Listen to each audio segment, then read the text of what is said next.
नमस्कार दोस्तों, my education all in one में आप सभी दोस्तों का फिर से स्वागत है। अगर कोई दोस्त हमारे चैनल पर नए हैं तो हमारे चैनल को लाइक करें, सब्सक्राइब करें। और आज आपका दोस्त भाई फिर से लेकर आया है नई वीडियो। और आज का टॉपिक रहेगा परिमेय संख्या। ये एक ऐसा टॉपिक है दोस्तों, 6 क्लास 7, 8, 9, 10 तक है और कंपटीशन में भी इसकी भरमार है। ये बहुत इम्पोर्टेंट टॉपिक है, तो दोस्तों ध्यान से वीडियो के साथ बने रहिए और देखते रहिए, अपने सुझाव अपने दोस्त को देते रहिए। तो दोस्तों, अपने टॉपिक का नाम है परिमेय संख्या। परिमेय संख्या क्या है, इसके बारे में अपन चर्चा करेंगे। उससे पहले अपन चर्चा करते हैं कि जो संख्याएं हैं, संख्या है जो क्या होती है, कितने प्रकार की होती हैं, कौन कौन से भाग होते हैं। तो देखो दोस्तों, सबसे पहले मान लो अपन संख्या होती क्या है। दोस्तों संख्या होती है जो गणित के अंक होते हैं, 0, 1, 2, 3, 4, 5, 6, 7, 8, 9। ये गणित के अंक 0, 1, 2, 3, 4, 5, 6, 7, 8, 9। तो इन अंकों से जब मिल करके जो इस चीज़ का निर्माण होता है उसे अपन क्या कहते हैं, संख्या। जैसे जिसमें संख्या में एक अंक 2 बार हो सकता है, या 2 से अधिक अंक हो सकते हैं। 2 अंकों के 5 संख्या जैसे 2, 2, 2, 2, 2, या अलग अलग अंक हो सकते हैं। तो ये सब क्या है, संख्याएं हैं। इन अंकों को अगर एक साथ व्यवस्थित ढंग से अगर जमा दिया जाए तो वो क्या कहलाती है, संख्या। संख्या में 2 अंक अवश्य होते हैं, चाहे वो दोनों अंक अलग अलग होने की कोई ज़रूरत नहीं है। वो दोनों अंक एक जैसे भी हो सकते हैं। जैसे 1 है, 1 को भी अपन 2 बार लिख सकते हैं, जैसे 1 है। ये भी क्या है, एक संख्या है। तो दोस्तों अपने अंक है जो कितने होते हैं, 0 से लेकर के 9 तक के 10 अंक होते हैं। अब जो संख्याएं हैं, संख्या तो बहुत होती हैं। संख्याएं कहाँ तक जाती हैं, अनंत तक पहले बात करें। अपन पढ़ेंगे सबसे पहले प्राकृत संख्या। ये संख्याओं के रूप है दोस्तों। प्राकृत संख्या क्या होती है, ऐसी संख्याएं जो 1 से शुरू होती हैं तथा अनंत तक जाती हैं, वो क्या कहलाती हैं, प्राकृत संख्या। 1 से शुरू होकर और कहाँ तक आती है दोस्तों, अनंत। उसके बाद दोस्तों दूसरा टॉपिक है अपना पूर्ण संख्या। पूर्ण संख्या क्या होती है दोस्तों, ऐसी संख्याएं जो 0 से शुरू होती हैं और ये भी कहाँ तक जाती हैं, अनंत तक। दोस्तों इनके 2 क्वेश्चन होते हैं। 2 क्वेश्चन क्या होते हैं जो कंपटीशन के एग्जाम में बहुत बार आ गए हैं। क्या सभी प्राकृत संख्याएं पूर्ण संख्याएं होती हैं? क्या सभी प्राकृत संख्याएं पूर्ण संख्याएं होती हैं, ये अपना पहला सवाल है दोस्तों। तो इसका आंसर क्या होगा, सभी प्राकृत संख्याएं पूर्ण संख्याएं होती हैं। तो इसका आंसर होगा दोस्तों हाँ। कैसे, क्योंकि अपन को पता है प्राकृत संख्या 1 से शुरू, सभी आ गई इसमें 1 से शुरू होकर के, चाहे कितनी भी हो, 500 तक हो, 1000 तक हो, अनंत तक हो। तो पूर्ण संख्या है वो 0 से होती है। प्राकृत संख्याओं में अगर 0 और शामिल कर लिया जाए तो वो पूर्ण संख्या होती है। तो सभी प्राकृत संख्या तो पूर्ण संख्या होगी ना, तो 0 है तो 0 नहीं होता। लेकिन 0 तो पूर्ण संख्याओं में होता है, प्राकृत संख्याओं में 0 होता ही नहीं है। तो सभी प्राकृत संख्याएं दोस्तों पूर्ण संख्याएं होती हैं। दूसरा क्वेश्चन है दोस्तों, क्या सभी पूर्ण संख्याएं प्राकृत संख्या होती हैं? तो इसका आंसर है दोस्तों ना। क्या है इसका आंसर, क्या सभी पूर्ण संख्याएं प्राकृत संख्या होती हैं? तो इसका आंसर है दोस्तों क्या, ना। सभी पूर्ण संख्याएं प्राकृत संख्या नहीं होती है, क्योंकि पूर्ण संख्याओं में 0 आता है और वो प्राकृत संख्याओं में नहीं आता। समझ गए दोस्तों, प्राकृत संख्याएं हो गई, पूर्ण संख्याएं हो गई। अब अपन पढ़ेंगे दोस्तों पूर्णांक संख्याएं।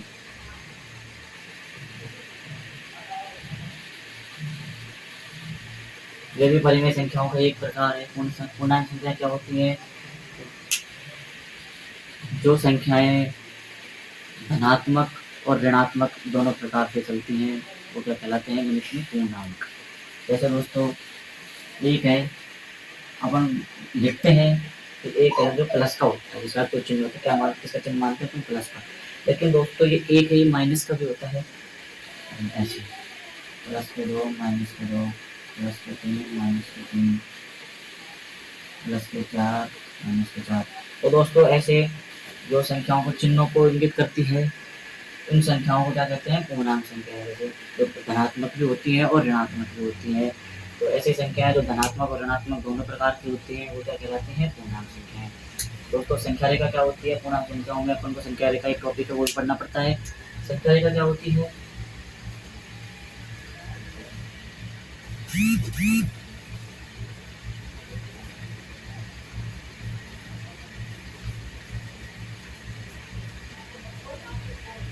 दोस्तों अपन बात कर रहे थे संख्या रेखा की, तो संख्या रेखा क्या चीज होती है?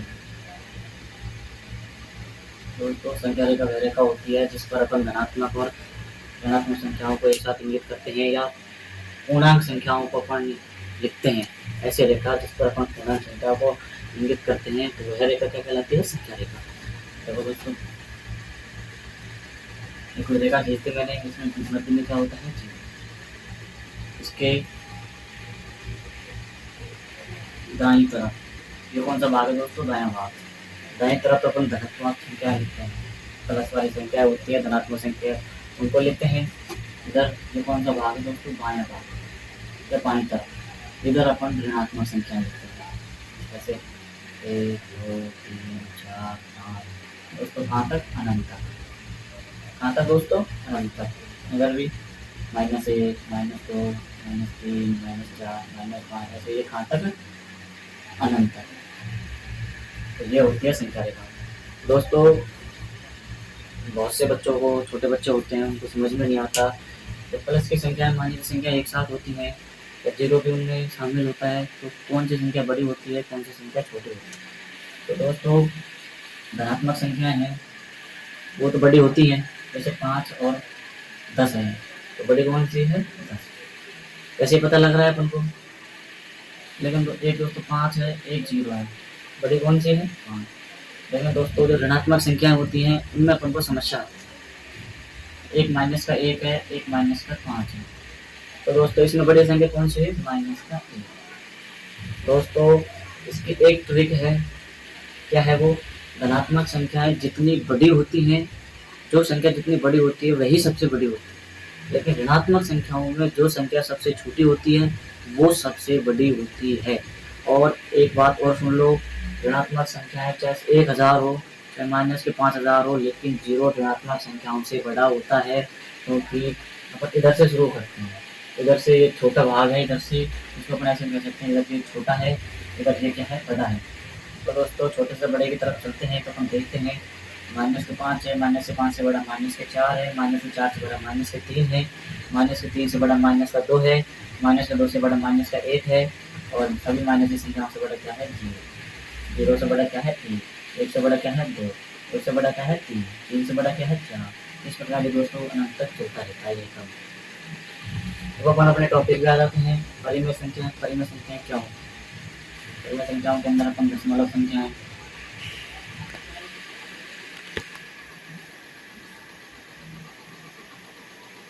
लेकिन दोस्तों दशमलव संख्याएं शामिल करते हैं परिमेय संख्याओं में, लेकिन जो शांत होती हैं, शांत दशमलव,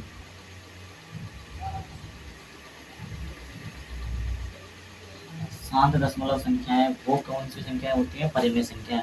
दोस्तों शांत दशमलव क्या है? ये 10वीं क्लास का टॉपिक है दोस्तों। ये शांत दशमलव होता क्या है?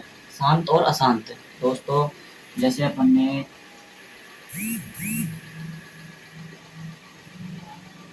14 में अपन ने 4 का भाग दिया, देखो दोस्तों 4 का भाग 14 में दिया, दशमलव लगाया दोस्तों, एक जगह लगा दी, 4 पंजे 20। इसका भाग दशमलव में गया, लेकिन दशमलव के एक अंक बाद में भाग शांत हो गया। यहाँ तक अपना इसमें पूरा पूरा भाग चला गया, क्या आ गए 3.5। तो ऐसी संख्याएं जिनमें जब अपन भाग देते हैं तो वो दशमलव के बाद में 1 अंक, 2 अंक, 3 अंक, 4 अंक के बाद में या तो अंकों की पुनरावृत्ति होती है। अगर अंकों की पुनरावृत्ति नहीं होती तो 2 अंक, 3 अंक, 4 अंक, 1 अंक के बाद में भाग पूरा चला जाता है। तो ऐसी संख्या को क्या कहते हैं अपन? शांत दशमलव संख्या। और अशांत दशमलव संख्या कौन सी होती है दोस्तों? ऐसी दशमलव संख्याएं जिनमें अपन भाग दें और ना तो अंकों की पुनरावृत्ति हो दशमलव के बाद में जो भागफल आता है उसमें, और ना भाग पूरा जाए, तो ऐसी संख्याओं को अपन क्या कहते हैं? अशांत दशमलव संख्याएं। क्या कहते हैं? अशांत दशमलव संख्याएं। जो दोस्तों अशांत दशमलव संख्याएं होती हैं वो अपरिमेय संख्याएं होती हैं। कौन सी संख्या होती है? अपरिमेय संख्याएं। तो अपरिमेय संख्याओं का सबसे जो बेस्ट उदाहरण है, जो सबसे प्रचलित है, वो क्या है? पाई। दोस्तों पाई है, पाई का मान क्या होता है गणित में? 22/7।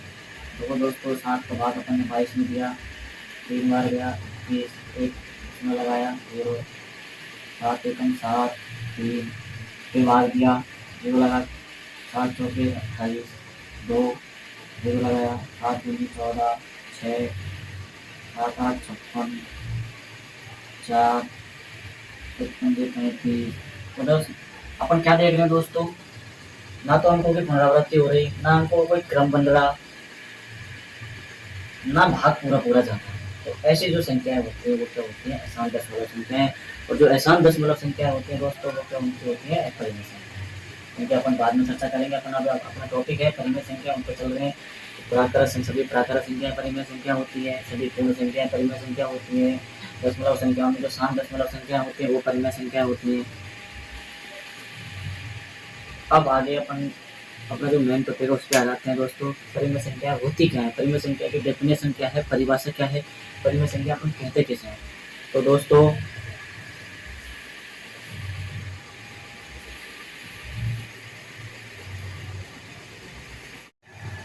अपन अपने टॉपिक पे आ गए परिमेय संख्या। तो दोस्तों परिमेय संख्या होती क्या है? ऐसी संख्याएं जिनको अपन p/q के रूप में लिख सकते हैं या अंश बटे हर के रूप में लिख सकते हैं। ऐसी संख्याएं जिनको हम p/q क्या है दोस्तों? भिन्न के रूप में, अंश बटा हर के रूप में लिख सकते हैं, वो सभी संख्याएं क्या होती हैं? परिमेय संख्याएं। लेकिन दोस्तों परिमेय संख्याओं की एक कंडीशन है, एक शर्त है। क्या है वो शर्त? कि जो हर है, हर क्या है अपना? क्यू, या तो हर कह दो या क्यू कह दो। जो हर है उसका मान 0 नहीं होना चाहिए। अगर दोस्तों क्यू का मान 0 है या हर का मान 0 है तो वो परिमेय संख्याएं नहीं होती हैं। ये इसकी मोस्ट कंडीशन है जो अपन को हमेशा याद रखनी है कि सभी प्राकृत संख्याएं, सभी पूर्ण संख्याएं, सभी पूर्णांक संख्याएं, दशमलव संख्याओं में शांत दशमलव संख्याएं, सभी परिमेय संख्याएं। लेकिन दोस्तों परिमेय संख्याओं की शर्त क्या है? कि परिमेय संख्याओं की एक शर्त है, जो क्यों है या जो हर है उसका मान 0 नहीं होना चाहिए। अगर हर का मान 0 हो गया तो उसको अपन डिफाइन नहीं कर सकते, तो परिमेय संख्याएं नहीं हो सकती। वैसे दोस्तों जैसे 1/0 अपन एक एग्जांपल ले लिया, 1/0। दोस्तों 0 है, नीचे 0 आ गया तो ये क्या है? परिमेय संख्या नहीं है। मान लो आ गया 5। दोस्तों अब ये 5 है, खाली इसमें तो अंश है, हर तो है नहीं। दोस्तों जब ऐसे कंडीशन आ जाती है तो अपन उसके नीचे 1 मान सकते हैं। क्यों मान सकते हैं? क्योंकि 1 का भाग अपन किसी भी संख्या में दें तो उसमें कोई परिवर्तन नहीं होता, उस संख्या में या भागफल में कोई परिवर्तन नहीं होता है, इसलिए अपन किसी भी संख्या के नीचे 1 मान सकते हैं। और अपन को अंश बटे हर के रूप में लिखनी है, तभी अपन बता पाएंगे कि परिमेय संख्या है या नहीं। इसलिए तो दोस्तों ये तो इसका अंश है, ये इसका हर है। क्या अंश और हर में कोई कहीं 0 नजर आ रहा है? हर में कहीं 0 है? नहीं है, तो ये क्या है? परिमेय संख्या है। अगर ऐसे है कोई संख्या 0 है तो 0 क्या है दोस्तों? ये भी एक मोस्ट इंपॉर्टेंट क्वेश्चन है। 0 परिमेय संख्या है या अपरिमेय संख्या है? तो दोस्तों जीरो परिमेय संख्या है, क्योंकि जीरो के नीचे अपन एक मान सकते हैं, और जीरो पूर्ण संख्याओं में आता है, और सभी पूर्ण संख्याएं परिमेय संख्याएं होती हैं। समझ गए? तो जीरो भी क्या है? परिमेय संख्या है। धनात्मक संख्या कुछ उदाहरण ले लें दोस्तों, जैसे माइनस के 15। मैंने बताया सभी पूर्णांक संख्याएं परिमेय संख्याएं होती हैं। माइनस की संख्या हो गई, माइनस के 15 है, अगर इसके नीचे अपन ने एक मान लिया, कहीं जीरो है अंश में? नहीं। तो हर में कहीं जीरो है? नहीं है।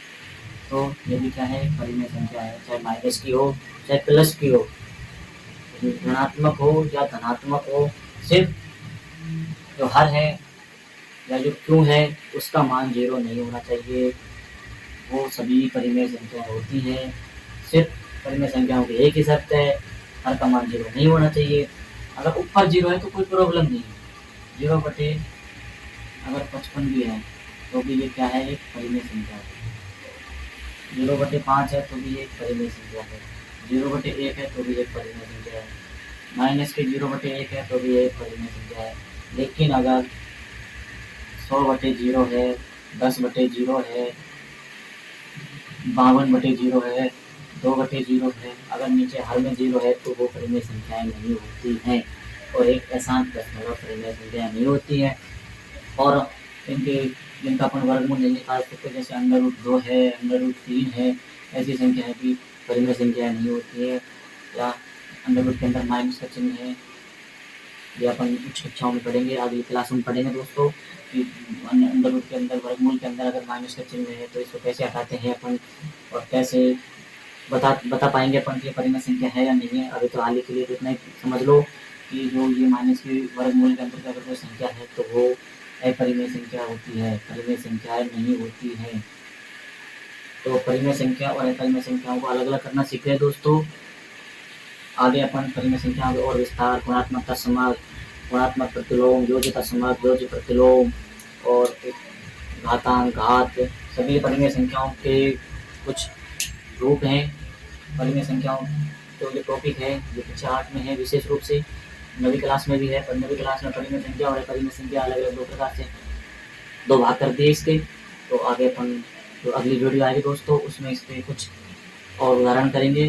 दोस्तों मेरी आपसे एक गुजारिश है, अगर आप इस चैनल पर नए हो तो इस चैनल को लाइक करें, सब्सक्राइब करें, और दोस्तों वीडियो को पूरा ज़रूर देखें। आप अगर कोई चीज़ समझ में नहीं आ रही तो आप कमेंट बॉक्स में लिख सकते हैं, उसका सॉल्यूशन आपको नेक्स्ट वीडियो में ज़रूर दे दिया जाएगा। धन्यवाद दोस्तों, जय हिंद, जय भारत।